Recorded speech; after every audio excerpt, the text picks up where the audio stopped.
അന്ന് നവജാത ശിശു പിറന്നാൽ അയൽവക്കത്ത് പ്രസവിച്ചാൽ കാണാൻ പോകുന്നത് നിങ്ങളുടെ ഇന്നത്തെ കാലം പോലെ ഗിഫ്റ്റ് ബോക്സും ഒന്നും ആയിട്ടല്ല. ചെന്നാൽ ആദ്യം അമ്മമാര് ചെയ്യുന്നത് കുപ്പായം ഉയർത്തി ആ പ്രസവിക്കപ്പെട്ട കുഞ്ഞിന് പാല് കൊടുക്കും.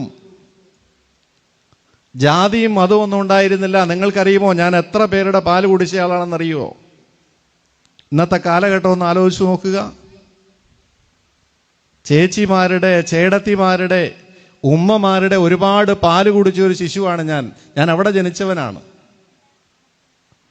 സഹോദരങ്ങളെ, ആകെ ചെയ്യുന്ന അതാണ്. സമ്മാനം കൊടുക്കാനൊന്നും ഉണ്ടാവില്ല, പാല് കൊടുക്കും.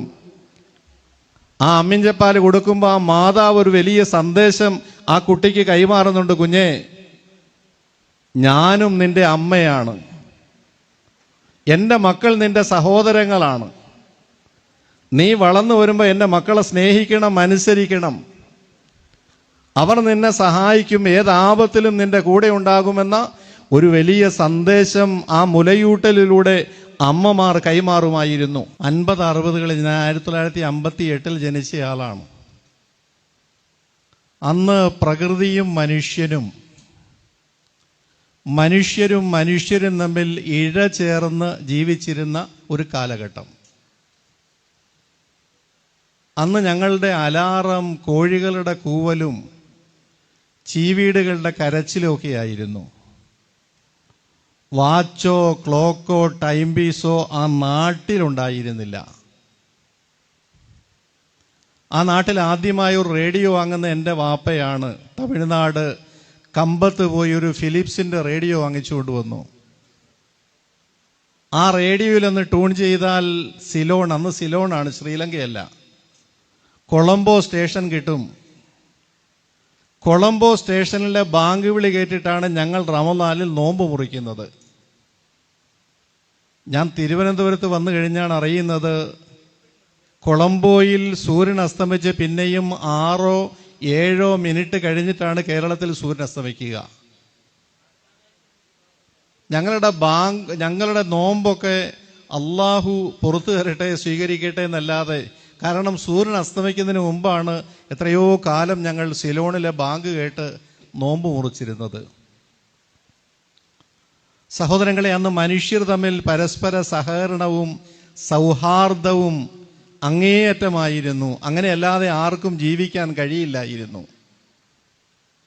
പണക്കാരൊന്നും ഉണ്ടായിരുന്നില്ല, പാവങ്ങളും ഇടത്തരക്കാരും മാത്രമായിരുന്നു അന്ന് ആ നാട്ടിലുണ്ടായിരുന്നത്.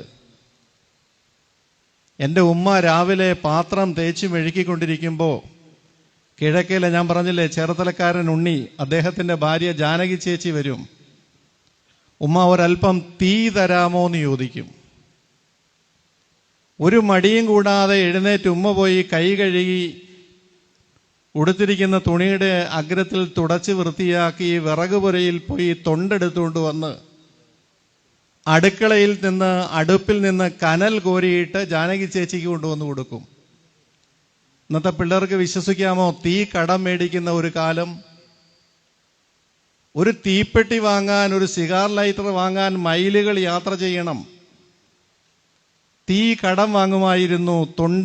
തേങ്ങയുടെ തൊണ്ടിൽ കനൽക്കട്ടയിട്ട് കൊടുക്കുമ്പോൾ അവിടെ ജ്വലിക്കുന്നത് തീ മാത്രമായിരുന്നില്ല, സ്നേഹം കൂടിയായിരുന്നു. ഉമ്മ പാടുപെട്ട് തീയൊക്കെ കോരിക്കൊണ്ട് വരുമ്പോൾ ഉമ്മ ബാക്കി വെച്ചിട്ട് പോയ കരിക്കലൊക്കെ ജാനകി ചേച്ചി കഴുകി വൃത്തിയാക്കി കമഴ്ത്തി വെച്ചിരിക്കും. എന്നിട്ട് ഞാനൊന്നും പറഞ്ഞില്ലേ രാമനാരായണ എന്നും പറഞ്ഞുകൊണ്ട് അവിടെ നിൽക്കും. സഹോദരങ്ങളെ, പരസ്പരം കൊടുക്കലിൻ്റെ, വാങ്ങലിൻ്റെ, സഹകരണത്തിൻ്റെ, പങ്കുവെക്കലിൻ്റെ ഒരു കാലം. ആ കാലം ഞാനിങ്ങനെ ഓർമ്മിച്ചു പോവുകയാണ്. ഒരു ഗ്ലാസ് പഞ്ചസാര, ഒരു സ്റ്റീൽ ഗ്ലാസ്സിൽ കടം വാങ്ങുന്നതാണ് ഒരു ഗ്ലാസ് പഞ്ചസാര, ഇത്തിരി കാപ്പിപ്പൊടി, 2 തുടം വെളിച്ചെണ്ണ, ഒരു വിളക്കിൽ കത്തിക്കാനാവുന്ന വിളക്കിൻ്റെ എണ്ണ, മണ്ണെണ്ണ,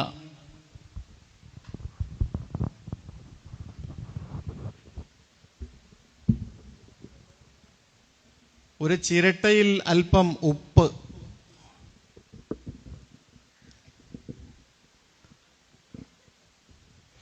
5 തീപ്പെട്ടിക്കൊള്ളി കടം വാങ്ങുന്നതാണ്.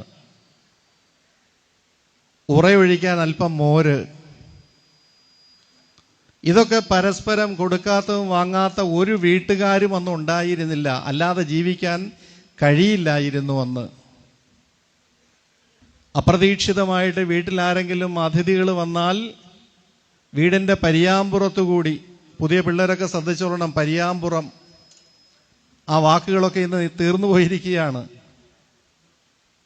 വീടിൻ്റെ പരിയാമ്പുറത്തു കൂടി പോയി അടുത്ത വീട്ടിൽ ചെന്ന് ഒരു പശുവിനെയോ ആടിനെയോ പീച്ചി, അന്ന് പീച്ചി എന്നാ പറയുക, അല്പം പാലെടുത്തുകൊണ്ട് വരും. ആ വീട്ടിലുള്ള ചോറോ കറിയോ ഒക്കെ കൊണ്ടുവന്ന് അതിഥിക്ക് കൊടുക്കും. ഇതൊക്കെ എല്ലാ വീട്ടിലും അങ്ങോട്ടും ഇങ്ങോട്ടും ചെയ്തിരുന്ന കാലമായിരുന്നു. 2 മുരിങ്ങക്കായോ 1 കുമ്പളങ്ങായോ മത്തങ്ങായോ 4-5 കാന്താരി മുളകോ അടുത്ത പറമ്പിൽ നിന്ന് പറിച്ചെടുക്കാൻ ആരുടെയും അനുവാദം വേണ്ടിയിരുന്നില്ല. വടക്കുള്ള ശാമുവേലിൻ്റെ കെട്ടിയോൾ പെണ്ണമ്മച്ചേടത്തി അവർ വരും. തല ചൊറഞ്ഞുകൊണ്ട് എൻ്റെ ഉമ്മാരെടുത്ത് വന്നിട്ട് പറയും, ഉമ്മ, മോളെ കെട്ടിച്ച വീട് വരെ ഒന്ന് പോകണമായിരുന്നു, ഈ കഴുത്തും തുറന്നിട്ട് എങ്ങനെയാ പോവുക? ഒരു മടിയും കൂടാതെ എൻ്റെ ഉമ്മ ആകെയുള്ള താലിമാല ഊരി അതിൽ നിന്ന് താലി ഊരി മാറ്റിയിട്ട് മാല കൊടുത്തു വിടും. തിരിച്ചിങ്ങോട്ടും ഞങ്ങളും എൻ്റെ ഉമ്മ അവിടെ നിന്നും മേടിക്കാറുണ്ട്. എല്ലാ വീടുകളിലും സ്ത്രീകൾ അന്യോന്യം സ്വർണം ഇരവ് വാങ്ങി അണിഞ്ഞു പോകുമായിരുന്നു.